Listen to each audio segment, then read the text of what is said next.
Welcome to another video. Now today's video is not going to be about which graphics card is better than which other graphics card or which product is better than which other products. Today's video is going to be about the state of the graphics card industry. And the reason I'm making this video is because for the first time in AMD's history in their battle against Nvidia and going back to ATI, Nvidia for the first time has over 80% market share in the graphics card market. So I want to do a little video about what AMD needs to do to gain back that market share. Now this video is not about bashing AMD, it's just providing my perspective from talking with my friends who all use NVIDIA as to why AMD is losing market share and what they need to do to gain back the market share they lost, and hopefully get back to over 50% market share that they had over 10 years ago. Now, if you look at my other videos, I did show why AMD is offering the better value in their graphics card, and I provided third-party benchmarks, which are not my benchmarks, to prove my point. So, if you're an AMD fan, just don't go around disliking this video just because I'm providing some constructive criticism. Now, AMD's current problems goes back to last year when NVIDIA released their GTX 980 and 970 graphics card. Now, if you remember, if you follow the graphics card industry, you know that those are great graphics cards for the price they're selling. For $330, you could get a GTX 970 with an equivalent performance of a R9 290X, which cost almost $200 more. If you look at our blog site, you'll see that I recommended the GTX 970 as the best value card for 2014, and I stick by that.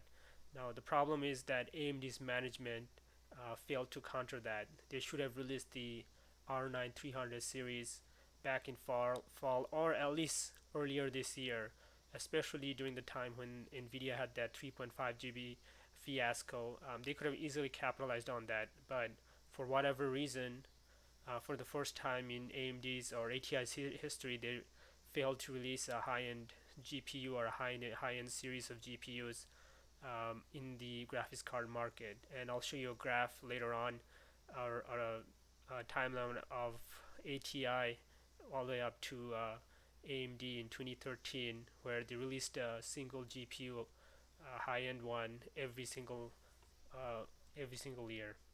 Now, if you look at the graph carefully, up till second quarter of 2014, AMD had 37.9 market share, and after the second quarter of 2014, it started to drop off significantly. And at the introduction of the GTX 970 and 980 in third quarter of 2014, that's when AMD precipitously started to decline in their market share from 28.4 to 24%. And after first quarter of 2015, it went down to 22%, and then after second quarter of 2015, it went down to 18.5%. So almost 10% drop in 9 months, which is a pretty significant drop.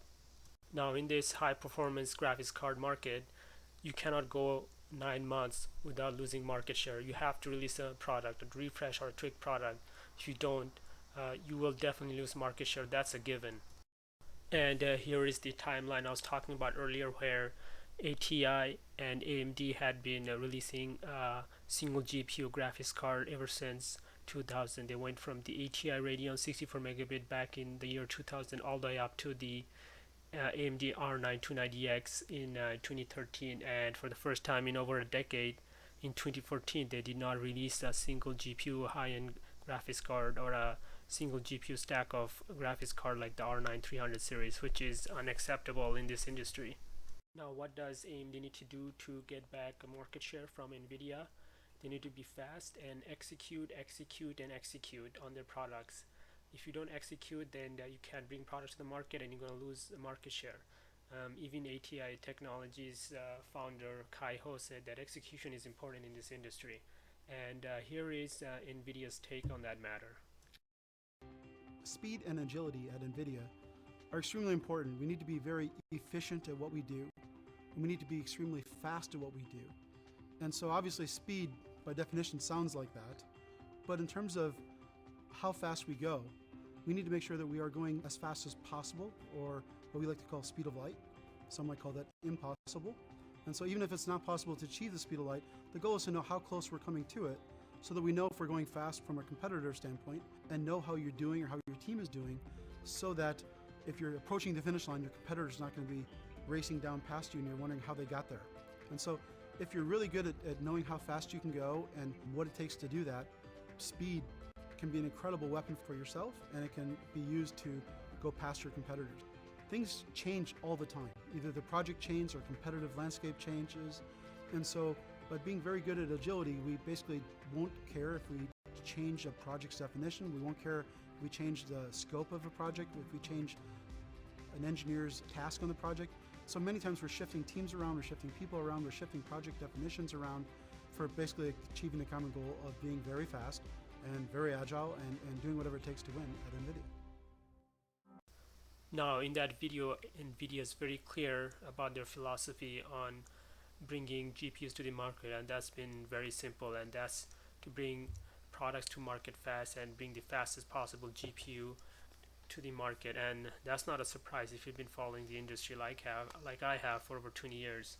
In 1998, that they brought the Riva TNT graphics card, and that was their fastest single GPU graphics card. And in 1999, spring of 99, they did a refresh of that at the TNT2. Now in fall of 1999, they introduced the GeForce 256, and that was the really fast graphics card that where they really took the market share away from 3DFX, was the graphics card leader. And in 2000, when they released the GeForce 2 GTS, that was pretty much the nail in the coffin for 3DFX, because the 3DFX Voodoo 5500 not only was late to market, but it was nowhere near the performance level of the GeForce 2. So if you want to compete at their level, you have to bring products to market fast, and you have to compete for the top GPU spot, which I'll talk about later on. So how is AMD going to get back to 50% market share? And my answer to that is they need to have what I call a 9700 Pro moment.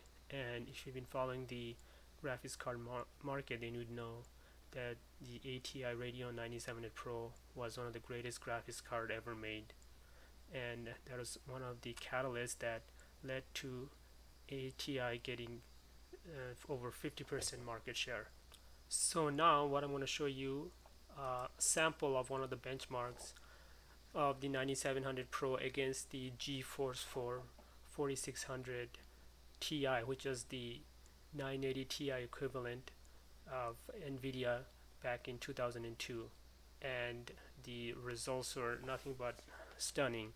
At 1024 by 768 in Unreal Tournament 2003, they beat the Ti version of the GeForce 4, the highest end one, by 36%. 1280 by 1024, they beat the Ti 4600 by 64%. And in 1600 by 1200, the 9700 Pro beat the Ti 4600 by 72%. So can you imagine the Fury X beating the 980 Ti by over 30%, 60% by 70%? No, you can't. And that's the kind of card that AMD needs in order to take over 50% market share. I mean, that's not going to be the only card. It has to be a sustained effort, but that they need a catalyst like this in order to get back market share. ATI then followed it up with the 9800 Pro graphics card, which had over 10% or so increase in performance over the 9700 Pro.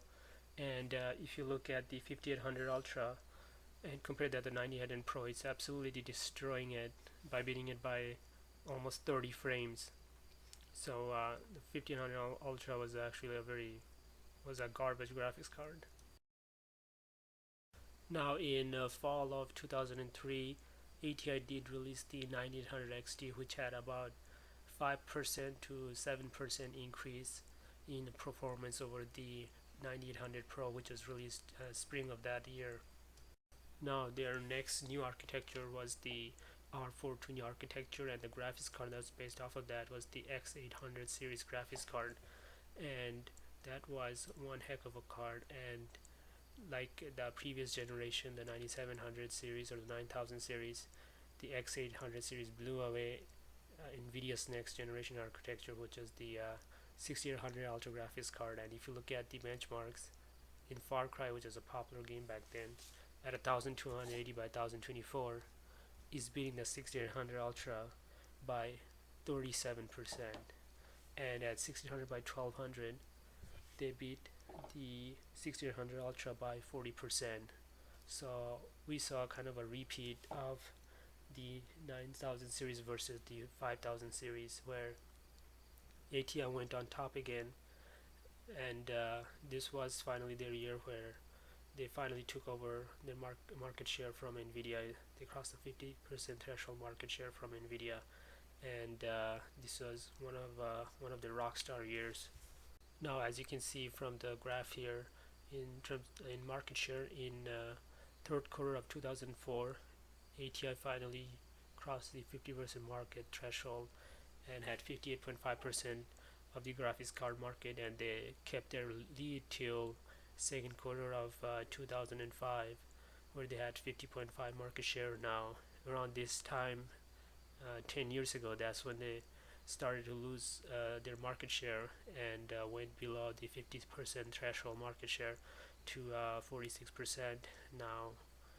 Again, that goes back to something I stated earlier, that if you miss market cycles and if you don't execute, you will lose market share. And the X800 XT graphics card that was supposed to be released in the summer of 2005, they had issues releasing that graphics card. I believe they had voltage leakage and so forth, and it ended up actually shipping in I believe November of 2005, and Nvidia had already released their 7800 GTX graphics card in the summer, so they were 6 months or so late to the market, and that cost them. And like I said, in a market that moves at lightning speed, um, you can't delay your graphics card, or you can't release your products that late when your competitor has released a much faster graphics card.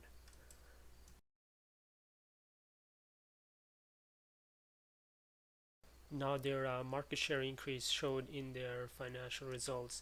In fiscal year 2004, ATI had a revenue of $2 billion and a profit of $204.8 million. Nvidia, on the other hand, had a revenue of $1.82 billion and a net profit of $74.4 million. And even though their fiscal year covers most of 2003, which when they had those crappy 5000 series graphics card, they still made a profit, which is unbelievable. That just goes to show how damn good their marketing team is, that they could sell subpar graphics cards to consumers. So this goes to show capitalism at its finest, that if you do produce excellent products, in this case with ATI producing consecutive generations of graphics performance where they beat Nvidia by 30% or more, or at least double digit percentage, and the market rewarded them handsomely, and they ultimately made over $200 million in fiscal year 2004. That's when they gained over 50% market share, and I believe that was the last year where ATI or AMD had the biggest jump in net income. So what needs to happen to have AMD get back to over 50% market share? They first need to have two consecutive generations of high performance GPUs where they beat NVIDIA's best by 30% or more. So for example, their Arctic Island GPU, the high-end one, is to beat their NVIDIA's Pascal Ti or Pascal Titan by 30% or more, for example. Now, they probably did most of the development work done by Arctic Island, but I'm talking about maybe going on from 2016, like 2017 or 2018. This would be just like when the 9700 Pro beat the GeForce for Titanium 4600 by 30% or more. That is the 980 Ti of 2002. Now, the next thing needs to happen after their first generation. If they do indeed beat NVIDIA by 30%, the next generation has to beat, for example, the Volta Ti or the Volta Titan by 30% or more, just like the X800 XT beat the 6800 Ultra by 30% or more. and most importantly, I think they need to execute in this high performance GPU market where things go at lightning speed. You can't have a situation like in the year 2014 where they didn't release a single GPU high-end card. The R9 300 series was missing in action in 2014, and you just can't have that and expect to lose market share. And another thing with respect to drivers, although they have improved a lot, for some reason, WHQL driver release, the monthly release that ATI used to have, AMD stopped for some reason. And talking to my friends who bought 980 Ti's, that's one of the critics that they made that AMD does not release updated drivers fast enough. And I would add that when it comes to AAA titles, they need to have day one drivers for any issues that may arise. And last thing they need to do is that they need to retain and recruit top-notch graphics talent. Now, the reason I mentioned that is because back in 2011 they let go Kel Kilbrew, and who was the inventor of AMD's Eyefinity technology, and he was the who guy behind who masterminded AMD's small die strategy, which basically what they did is instead of going for large monolithic GPUs, they decided to make smaller GPUs and target the $200 to $400 market range, and that was pretty successful because they were down to I believe 21% market share back in 2007, 2008, and after the 4800 series released, and by third quarter of 2008, they went back up to 40%. And if you look now, they're less than 20%. So as the he quote said that in our business we all know the difference between success and failure is a few percent. Lose key leadership and you probably lost a critical few percent.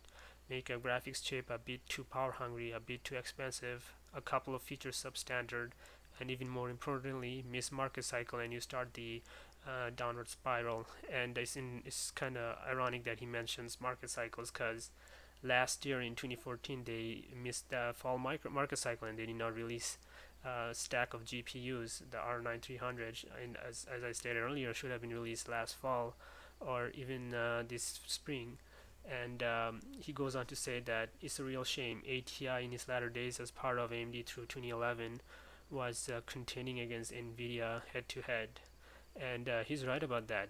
If you do look at the graph up until even up until like second quarter of 2012, for example, they had almost 40% or so market share, and up until 2011, they had 40 to 39% market share. Now they did get back market share in second quarter of 2013, and going back up to 2014, they had about 35 to 38% market share, but it did not. They have not reached the 40% market share in the last 4 years or so. Now, to be fair to AMD, they did recruit Raja Koduri back, and he was one of the guys who worked on the ATI 9700 Pro. And if there's one person who knows how to beat NVIDIA, that would be him. So I'm looking forward to what he has cooked up starting next year and the years after that. Now, last but not least, they need to continue on with graphics innovation, such as FreeSync, TressFX, and OpenWorks. Now, I haven't seen much OpenWorks, but I heard that they're working on it, and I hope more implementation of OpenWorks happens. Right, by implementing these graphics innovations, you're building more value to your product, right? Because you want people to buy your product, and if you add more graphical features or things that consumers want, that'll increase value of your graphics card and they would want to buy it.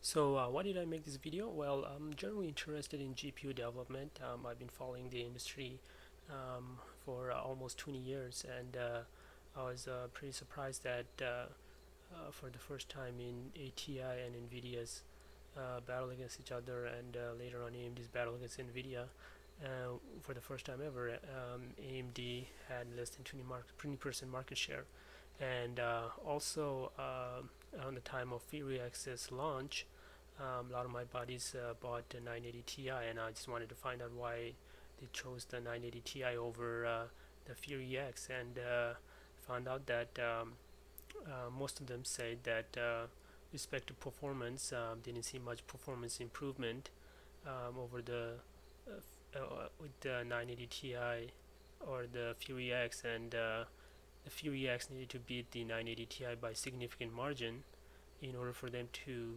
switch over to AMD, and that goes back to my point I made that they need to have 9700 Pro moment, and in general, I hope that AMD succeeds.